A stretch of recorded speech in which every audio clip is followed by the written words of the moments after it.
Hello and welcome to Patito's Gang. I'm Nenna Jenye. Numerous killings attributed to the Fulani herdsmen of late continues to rise. Today the gang will discuss cattle owners adjusting to political and economic transitions and changes in Nigeria. Let's hear from them.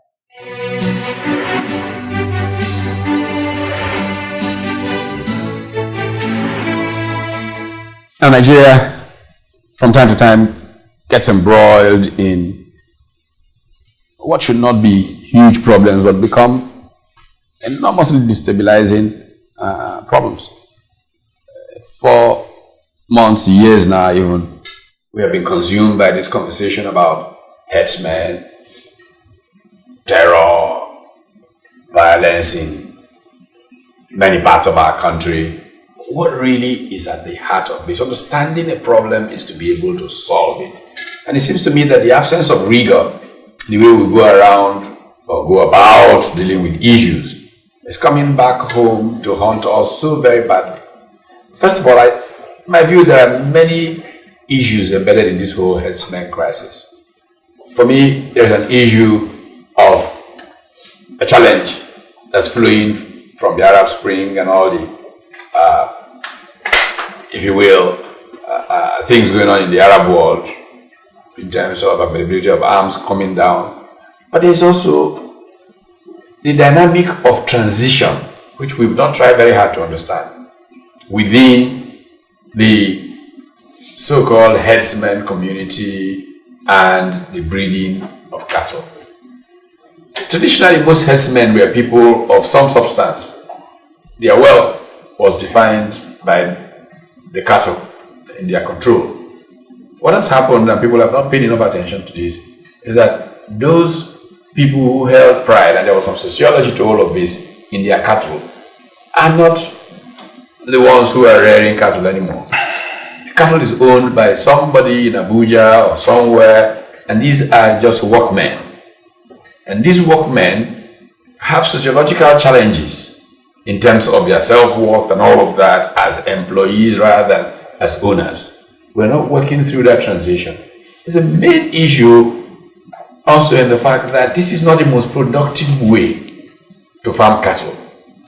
Because all over the world we know how much more productive the ranch is than these traditional ways of developing cattle. Cattle it walks from one end of the country to the other, meat is tough, it can't produce much milk, it can't X, Y, Z. So it's better to ranch cattle and get more value out of it.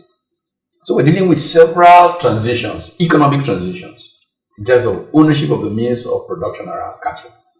But there's no sophistication and analysis in dealing with these issues. So a group of people empowered with guns, angry with the entire system, both in their own structure, are taking it out on people. Mm-hmm. I know many people whose farms have been burnt. Mine has been burnt. Well, are you a farmer too? I've been a farmer for years. I started in Benio when I was based in authority. Yes. I remember. I'm in my third missionary journey into agriculture. Yeah. The second one was halted several years ago already. It's not this new Fulani herdsmen issue. Yeah. And they burnt my farm in Delta.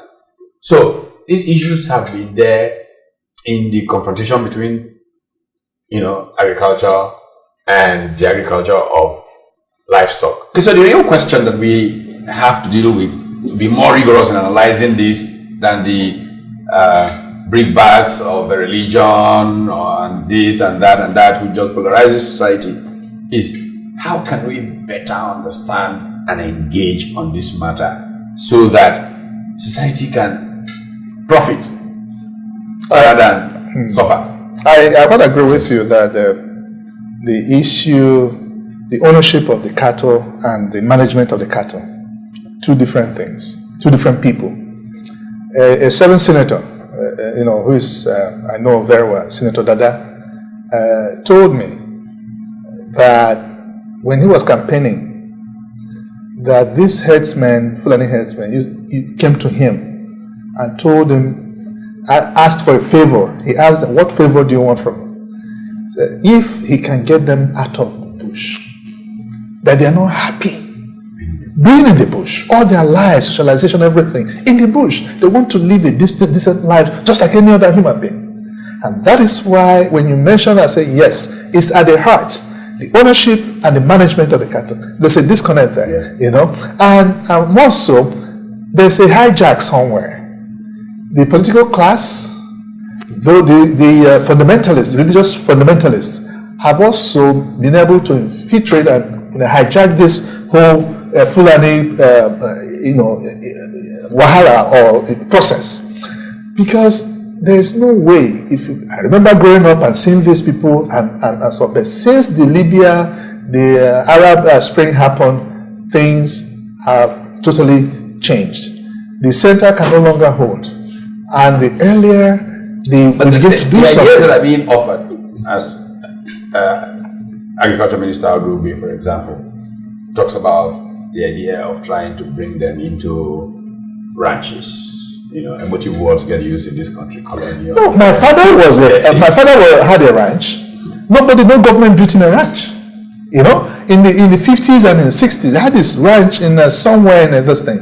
But during the Civil War, everything gone. So why can't they build? It's a private business and should be treated as such. Yeah, but two things are involved. Okay, Two things are involved. These herdsmen we are seeing today are not the herdsmen of old. These herdsmen have come to implement an agenda. That's why they are being armed. The people who have sent them are arming them to go and occupy. You can see wherever they have dislodged, they want to occupy because the agenda is to Islamize.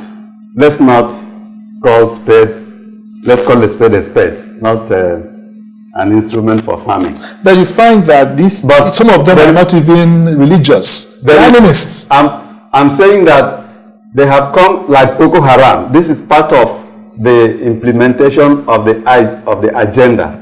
But the solution is saying, because I said two things. The solution is those complaining in the south. What stopped them from engaging the Israeli technology in farming? Because anybody can farm. Engage the Israeli technology. They know how to breed these cattle. The state governors should get involved in farming. Bring them and they study this. And then those who are already in the north, confine them to where they should stay. If not for implementing this agenda of go and occupy. We may actually need to go to the basics. All right, from where I come, that's just in Plateau State. I remember while growing up, that farmers would beg the cattle raiders to come and fertilize. Yes, their land. Yeah. Yes, you stay there for the cattle dog. Yes, the dog. Yes. All right, so there was that mutual, relationship even as we were growing up. But it's not that we still don't have land. There are still vast expanses of land in the country, even when you're going to all these other parts of the country. Mm-hmm. But the issue now, where we now have the conflict, there are certain areas it has to do with the limitation and interplay of the land itself, which is a fixed resource. Yes. And the population growth. Okay. Yes. But still, there are areas you will see there are vast expanses of land. Yeah. But now, because there is suspicion, because of the things that are happening, the conflict, and the dimension it takes anytime there's a conflict, people now are seeing it as either ethnic or religious. It has inclination towards that direction. And that's why that mutual trust is no longer there. Indeed, that is why leadership matters. Yes. Because if leaders had acted proactively, the thing would not have deteriorated to the point that it is. It is this distrust that's leading to all kinds of interpretations and all of that. If the idea, recognizing that as a way of producing meat, as a way of producing milk and all of that, that this current technology of herding is not viable, it's not sustainable, it's obsolete and all of that. And leadership had proactively enabled the creation of zones of production of such with higher returns, we would not get into this distrust that's now creating the kind of problem. Prof, you are making the point that it's a private business, people go and do private business. Yes, to an extent it's true. But we also know that governments intervene everywhere to facilitate business. That's why we have loans from the Ministry of Agriculture, loans from, Bank of Agriculture, and facilitation things. You have SMIDAN doing things. You have agri zones where they construct roads.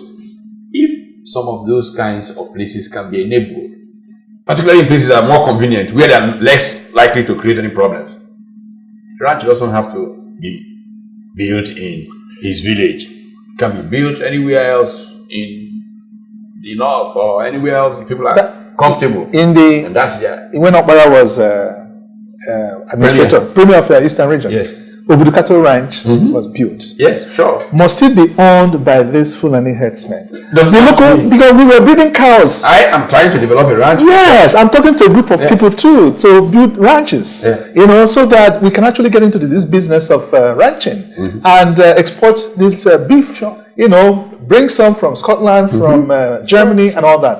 Crossbreeding, Argentina. So that the milk, the value chain of cow, is so long that only one person cannot. You can choose where you want to come in the value chain.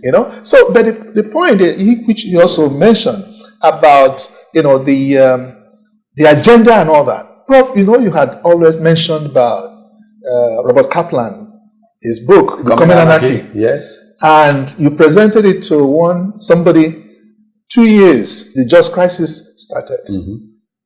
Could this be, it just occurred to me, I'm just, that's trying to play the devil's advocate. That's part of what Kaplan saw coming, but we can talk about that some more when we return from the break.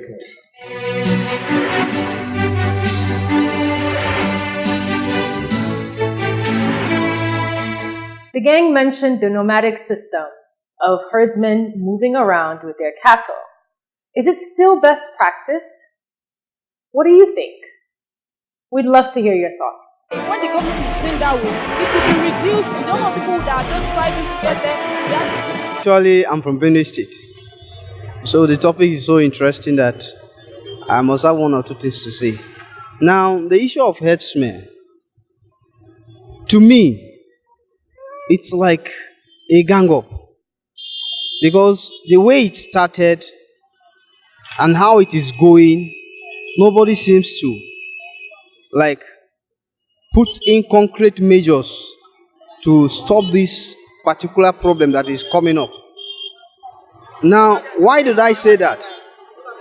The herdsmen, let me take you back small. When I was small, the Fulanis will come, and during rainy season, they will go back and give way for farmers to prepare their crops. Now, all of a sudden, they started settling. And due to the friendly nature of the farmer, we were accommodating them. But you see, there is nobody that you use your own business and then destroys another person's business. Nobody will take that. Then this misunderstanding keep on coming up. There were all this town meeting, what, but it seems not to help matters. Now, when these people came out this time around, they are all over the country. You will hear in Benue State, you hear in Adamawa State, you hear in Rivers, all these things. And the federal government is not doing much. In our states, they have this anti-grazing law. It's all about, come, take permission, we give you allocate a land to you, you graze there. If you trespass, you are penalized. Now, why is it that the federal government is finding it difficult to call these herdsmen and enlighten them about this new policy? Because it's the normal standard.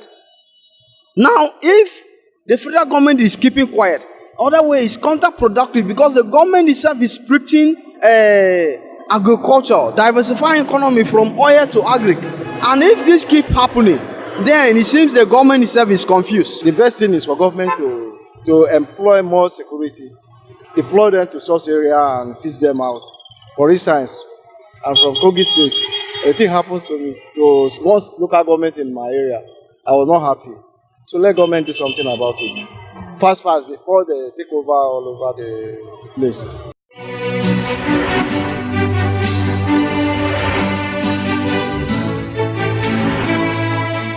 Now, this is the point really that we have to make. Robert Kaplan's fear for this region of West Africa descending into anarchy. The book he wrote in the 90s, essentially was looking at cleavages, deep cleavages. Ironically, one of the places that he saw a concentration of these cleavages was Jos, where religious, ethnic, economic kinds of cleavages will converge and literally lead this region to descend into anarchy, just across the region. And what leaders do in most parts of the world is when there is visionary thought, when they take it and ask, how can we prevent this from happening? Especially when someone like Kaplan wrote a book like that, predicting how the Balkans would descend into anarchy after Tito. And it happened almost prophetically like that. And he predicts West Africa descending into anarchy in the same kind of manner of these things. What I expected was that leaders who think would immediately begin to act proactively to prevent that from happening. Because of this, I sent out copies of this book to leading people in the intelligence community and stuff around 1999, 2000. And it began to happen. Now we are where we are. Clearly, I think it's important, and that's why thought leadership is something that our country is so lacking in. If you take the sociology of the evolution of a herdsman enterprise, if you will, you could have predicted that at some stage where we are in now, we'll be having the kind of crisis we have now. But because of the absence of depth and rigor in how we are run as a country, those things that we should have anticipated come up and meet us. I want to say that it's not that what is happening was not predicted or was not known. The point is being over-faithful. People who should take action, when you tell them what is coming, they say it can never happen. It can never happen. That's what they keep telling you. And it's happening. They keep saying it can never happen. Prayer and action is what we need. Prayer is not enough. And now, in this present situation, since we know that it is motivated by a class of people, the government should institute a probe. The source of supplying this arm to these herdsmen should be checked. Government should take action. And then, those people who are complaining, get involved in establishing your own ranch. No, I'm complaining. Prof is complaining. We are complaining. And that's why we want to get into this. The monies that we've been available for ranching, I want to partake, Prof wants to partake, any other person want to partake. Not that a certain group of people should only, you set it up for them and all that. You go to all the places they sell cattle, they sell ram and all those things. My question I always ask, do they pay for it? Most times they don't pay for it. They just allow them to stay and all that. Meanwhile, it's a private business. The tax people will be chasing me all over town to pay tax. None of them. I know that the necessity entrepreneurs. Again, it's important as statesmen to balance things out. Many businesses generate externalities. The oil industry has a huge externality that we are dealing with in this country that they didn't pay for. We, the taxpayers, are struggling. How do we clean up Ogoni land? How do we do all of that? That is a problem to deal with in the oil industry. In the same way, this is an externality of that kind of enterprise that they go stay on somebody's land. Intelligently, we should be asking ourselves, how do we manage that? What do we do to prevent these things from escalating into the kinds of problems that we have now? Do we have a problem? Is it likely to bring grief to many of us? Absolutely. So the question is, what's the most intelligent way to engage without compounding the matter? Because we're compounding it every day. It's now becoming you talk about our leaders being proactive. You see, it is very unfortunate that at this time, where leaders should actually speak out against the evils, because we are actually degenerating to a point where I can tell you, if it is not nipped in the bud or managed effectively now, we'll get to a point where we may not be able to handle it again. That's right. You see, leaders who are in key positions making statements that you do not make at all. I don't want to mention names, but notable, the Minister of Defense, it was that thing where the statement he made was in respect of it, Bernard killing is unfortunate, and a law has been enacted in a state.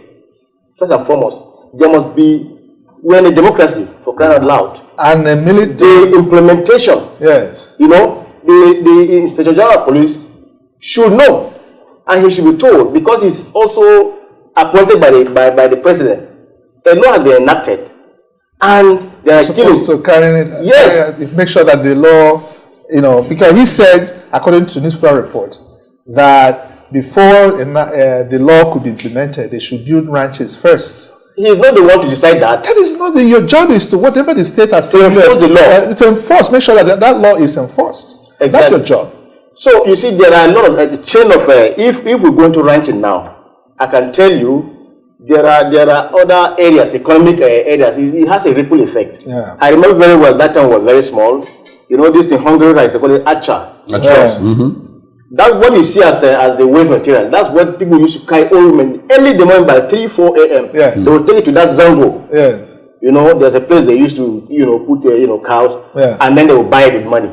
Ordinarily, it's just a waste product. Yeah. All right, and maybe that's the reason why then people no longer put more interest in because if that is done, you can imagine the economic value so of provide the yes. Once that, because when they begin to feed with that, wherever the source come from, there'll be more cultivation of that. Yes. There'll be more of that whatever acha that will supply to these cattle. Yes, and other I think that it is possible to rationally explain to people and encourage people away from this tradition of headsmen walking around the place with cattle, which is was bound to, it's a sociological phenomenon, creates the kinds of problems we are dealing with today. The clash between people who till the soil and the people whose produce, if you want to call it that, are consuming without charge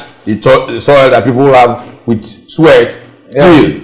So that was conflict that needed to be managed upfront, intelligently, more so when that process is more profitable, the other alternative, than the current process of walking from one end of the country to the other with cattle. But because, again, I come back to the absence of intelligent leadership. We have not intelligently engaged these issues and worked them for everybody to see a win-win outcome. We have created something that is spiraling into a political time bomb. That's right. And we don't need it. It is certainly not what we should be dealing with. A conversation I had with a friend a few days ago, I predicted that, look, that very soon, many of the elites in the northern part, even including Abuja, will run away from their homes. They will not be comfortable again for them to stay either in Kaduna or either in, even with the governor is destroying some houses and all that, and of supposed political enemies and all that, that they will run away and come either to Lagos or Port Harcourt and some of these, or Calabar, some of these places. And that's in the next few years. If this thing is not managed, the elite will pack their bags and take off to a more safe haven like Calabar. One key factor, even though Mr. Moses was talking about an agenda, I will not completely subscribe to that or agree with you, but then the issue of religion is also there. We cannot wish it away. That's right. That tolerance, if we don't preach it, and Nigerians will accept one another, whether Muslim or Christian. In fact, we are just going to be glozing over the whole issue. And like I said, I come from there. My village, we don't have there's none of them. We grew up together. I still have friends there in Port Harcourt. They have all scattered. In 2001, just crisis. Okay. I know how it affected my own village. I lost a lot of friends who are, whether you're Fulani or not, but they are Muslims. Yeah. You can see how it also affects. Yeah. So if the government does not, start playing politics. Yes. I think it's an important note to wrap up. Okay. And what is key to recognize is that some problem that we could have solved very easily by just thinking is escalating to threaten the very fabric of our nation. And that is the failure of leadership. The time is now to do the needful to ensure that we create win-win outcomes. Settle people who are interested in the cattle rearing business into areas convenient, not problematic with their neighbors, where they can do their business and everyone will thrive. The farmers will thrive, the ranchers will thrive, society will make progress. I'll see you next time.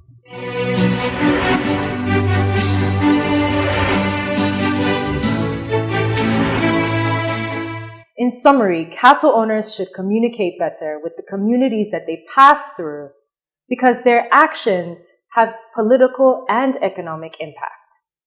Well, that's all that we have time for today on Patito's Gang. Thank you for joining us.